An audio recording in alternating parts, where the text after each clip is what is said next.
느헤미야 1장 8절부터 11절 말씀입니다. 옛적에 주께서 주의 종 모세에게 명령하여 이르시되 만일 너희가 범죄하면 내가 너희를 여러 나라 가운데 흩을 것이요 내게로 돌아와 내 계명을 지켜 행하면 너희 쫓긴 자가 하늘의 끝에 있을지라도 내가 거기서부터 그들을 모아 내 이름을 두려고 택한 곳에 돌아오게 하리라 하신 말씀을 이제 청하건대 기억하옵소서. 이들은 주께서 일찍이 큰 권능과 강한 손으로 구속하신 주의 종들이요 주의 백성이니이다. 주여 구하오니 귀를 기울이사 종의 기도와 주의 이름을 경외하기를 기뻐하는 종들의 기도를 들으시고 오늘 종이 형통하여 이 사람 앞에서 은혜를 입게 하옵소서 하였나니 그때 내가 왕의 술 간원이 되었느니라. 인 한의 말씀입니다. 아멘. 1월은 우리가 복의 길, 생명의 길이라는 주제를 가지고 중생의 영에서 말씀을 전하고 있습니다.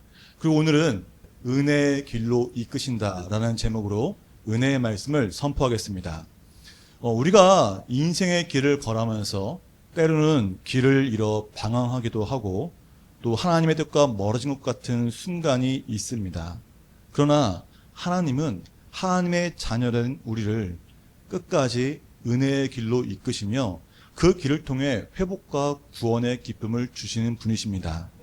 오늘 말씀을 통해 모든 성도님들이 은혜의 길을 걷는 복된 길 되시기를 주님의 이름으로 축복합니다.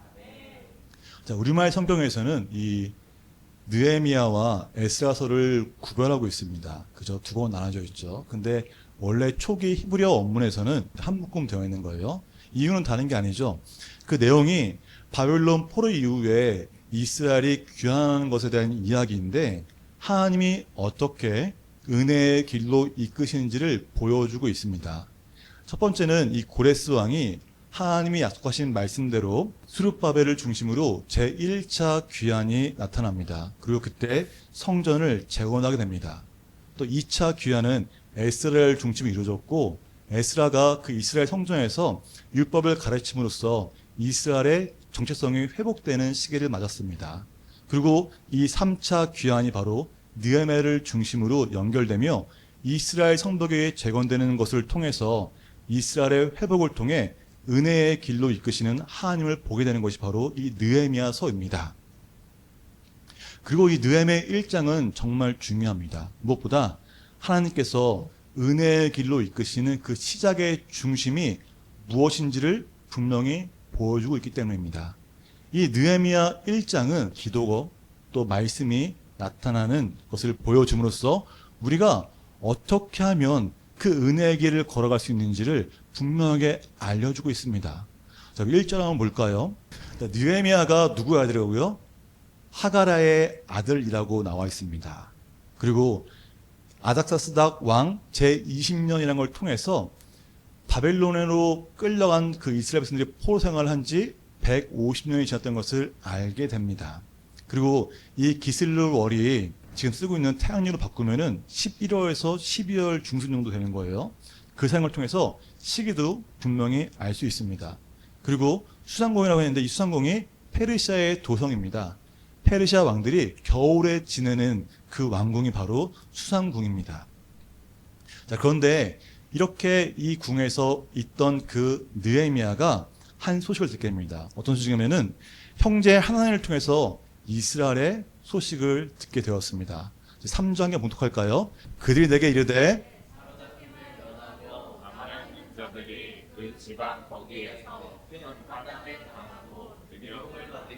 예루살렘성은 허물어지고 성문들은 불탔다 하는지라. 이스라엘이 포로 생활한 지 150년이라는 시간이 지났습니다. 이 짧은 시간이 아니에요. 1세대는 이미 죽고 2세대도 노인이 되고 3세대 또 빠르면 4세대가 있는 시기가 바로 150년의 시간입니다. 그런데 느헤미야는 이 3세대거든요. 근데 느헤미야가 이스라엘의 소식을 궁금해서 그의 소식을 듣습니다. 이미 이스라엘은 포로 생활한 지 오래됐다고 했잖아요.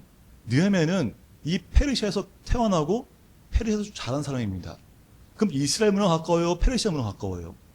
당연히 페르시아 문화가 가깝습니다. 뭐 그냥 페르시아인이라고 상관없을 정도예요. 우리도 어린아이가 다른 나라에서 태어나면 그 나라 국적을 갖듯이 이 느헤미야도 어떻게 보면 페르시아 사는 것과 마찬가지입니다. 그런데도 불구하고 이 느헤미야는 자신이 이스라엘의 정체성이 있기 때문에 자신이 누군지를 분명히 알고 있었기 때문에 성벽이 없어서 환난을 당하고 있는 그 이스라엘 백성들을 향해서 슬퍼하고 있는 것을 보게 됩니다. 느헤미야는 자신의 뿌리인 이 이스라엘이 고통받는 걸 듣고서 행동합니다. 어떤 행동을 했을까요? 4절 봉독할까요? 내가 이 말을 듣고 앉아서 울고 하늘의 하나님 앞에 금식하며 기도하며 아멘. 그 소식을 듣고서 슬피 울면서 금식하며 그 느헤미야의 기도가 시작됩니다. 느헤미야는 자신이 한 번도 살아본 적 없는 이 이스라엘 향하여 슬피 울고 하나님 앞에 금식하며 기도하고 있다고 말합니다. 어떻게 이것이 가능할까요? 느헤미야는 이스라엘 가본 적도 없습니다. 경험한 적도 없어요. 근데 불구하고 이스라엘 향해서 슬피 울며 금식하며 기도하고 있습니다. 그렇게 할 수 있던 이유는 바로 이 부모님의 영향이 큽니다. 느헤미야의 아버지 하가랴라고 하는데 이 하가랴는 여호와께서 막으셨다, 여호와께서 어둡게 하셨다는 뜻을 갖고 있습니다. 이 느헤미야의 할아버지가 느헤미야의 아버지 하가랴 이름을 왜 이렇게 지었는지는 알 수 없습니다. 뭐 이스라엘이 멸망하고 포로로 끌려왔기 때문에 여호와께서 막으셨다라고 말할 수도 있고, 어찌 보면은 90년 전에 제1차 포로 귀환 때 하나님이 가지 못하도록 막으셨기 때문에 그 아들의 이름을 하나냐라고 여호와께서 막으셨다고 지었을지도 모릅니다. 정확히 알 수 없지만 분명한 것은 그 이름을 통해서 이 가정 가운데는 하나님이 함께하는 가정이었던 것을 보게 된다는 것입니다. 무엇보다 하나님의 주권을 인정하고 있는 가정이라는 것을 이 이름을 통해서 우리는 알 수 있습니다. 그리고 하가랴는 자신의 아들의 이름을 느헤미야라고 졌습니다. 이 느헤미야 뜻이 뭔지 아십니까? 바로 위로자, 하나님은 위로자라는 뜻으로 이 이름을 짓게 됩니다. 느헤미야는 집에서도 밖에서도 누군가가 느헤미야 부를 때마다 너의 위로자는 하나님이시다라는 것을 들으면서 날마다 상기했을 것입니다. 이를 통해 자신의 조상은 이 페르시아에 있는 것이 아니라 이스라엘에 있음을, 하나님께 있음을 날마다 상기하면서 정체성을 잃지 않을 수 있었습니다. 그래서 느헤미야는 페르시아에서 충분한 부와 권력이 있는데도 불구하고 이스라엘을 향해서 그들을 향해 울며 금식기도 할 수 있던 것입니다. 우리의 가정에도 이런 신앙의 유산이 있어야 합니다. 오직 여호와 하나님만이 우리를 인도하시는 분이라는 것을, 하나님을 따르는 길만이 복의 길이고 생명의 길이라는 것을, 하나님 중심의 신앙이 우리 가정 가운데 뿌리 내려야 합니다. 그래서 우리는 가정에서 말하는 것도 정말 중요하다는 거예요. 우리가 이름 부를 때 정말 뭐 히브리 사람들처럼 느헤미야 이렇게 부를 수는 없잖아요. 하지만 우리가 날마다 하는 그 말 가운데 하나님의 역사하심을, 하나님의 사랑을 찬양할 때 그 말을 통해서 우리 가정의 신앙이 뿌리게 될 것입니다. 또한 느헤미야는 기도만 한 것이 아니었습니다. 이 느헤미야의 기도를 잘 보면은 말씀에 대해서 잘 알고 있었음을 보게 됩니다. 자, 8절과 9절 말씀을 보게 되는데 이 세 번역으로 제가 준비했습니다. 함께 봉독할까요? 주님의 종 모세를 시켜서 하신 말씀을 기억하여 주시옵소서.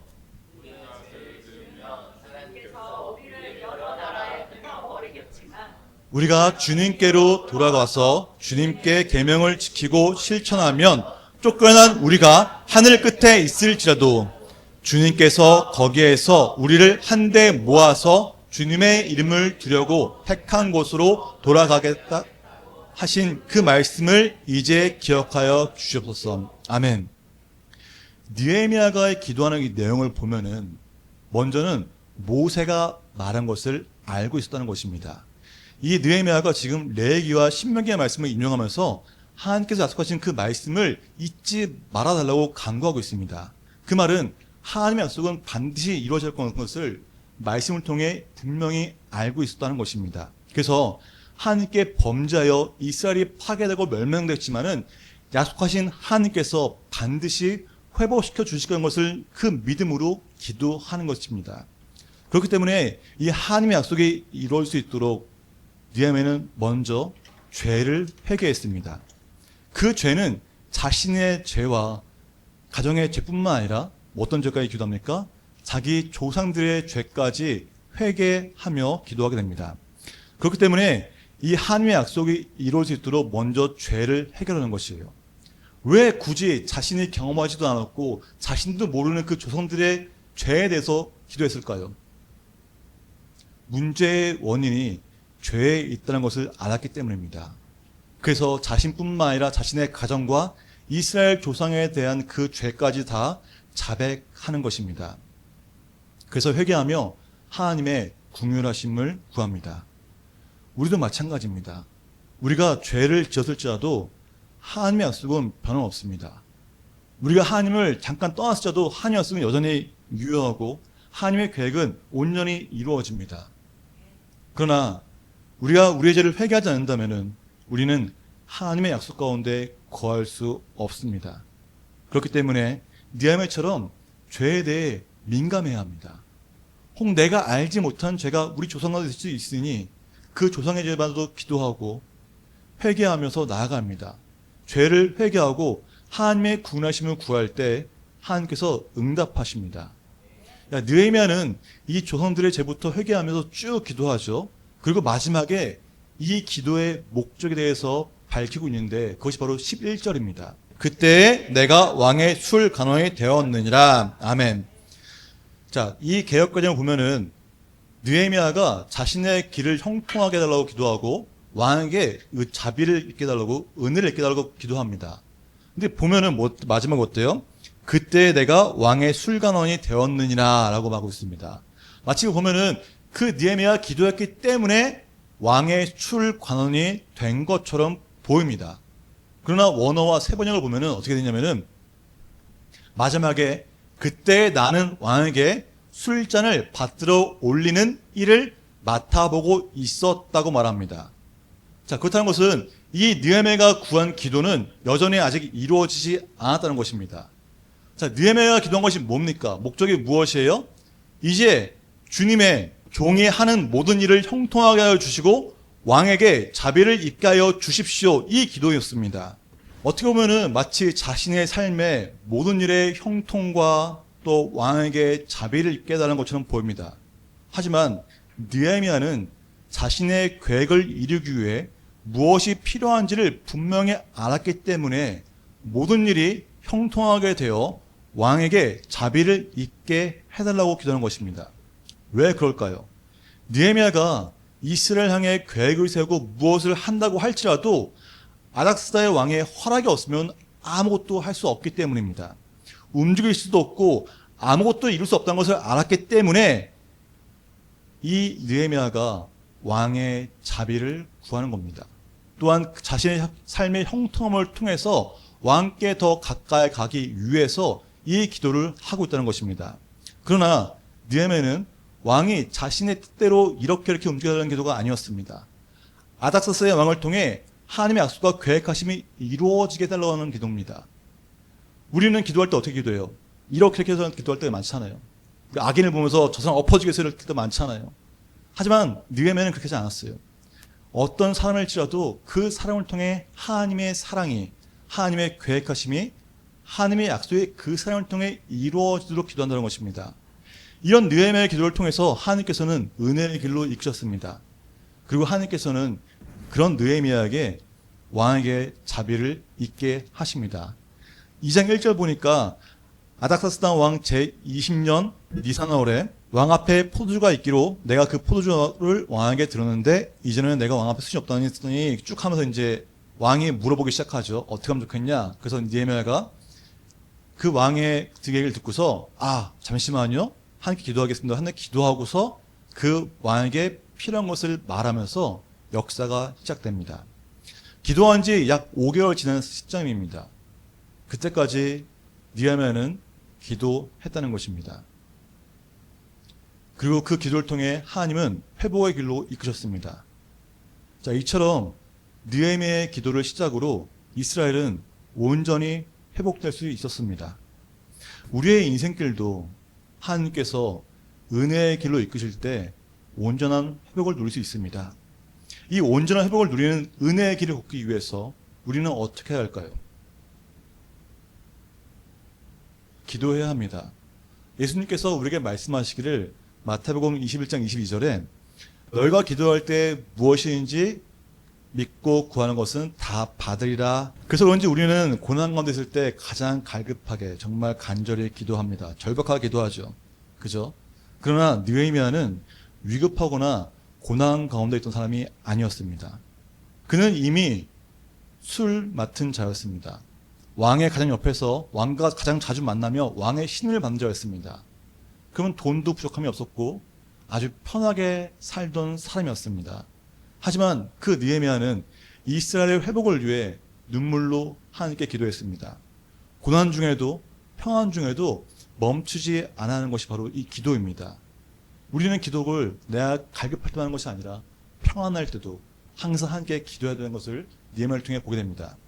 또한 느헤미야는 기도만이 아니라 하나님의 말씀을 알고 있었습니다. 그렇기 때문에 죄에 대한 분명한 회개와 함께 하나님의 사랑에 의지하여 하나님의 구원하심을 구하며 하나님의 약속을 붙들 수 있었습니다.